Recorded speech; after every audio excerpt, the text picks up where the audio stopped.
Welcome to Shamim's voice secret major. জীবনের মোড় মনে হচ্ছে আজ শরীফ সাহেব ঘুরিয়ে দিবে দীপ্তের। শরীফ সাহেব, আমরা কি একসাথে কফি খেতে পারি?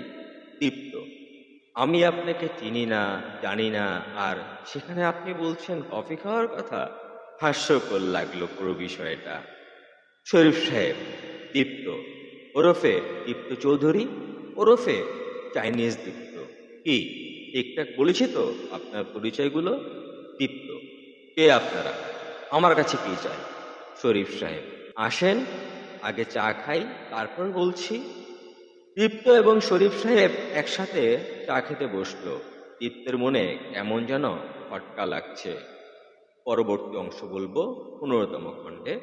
সুপ্রিয় শ্রোতা, পরবর্তী খণ্ডগুলো একটু বড় হবে, আর তাই এগুলো শর্টস আকার এবং ভিডিও আকারে দেওয়া হবে।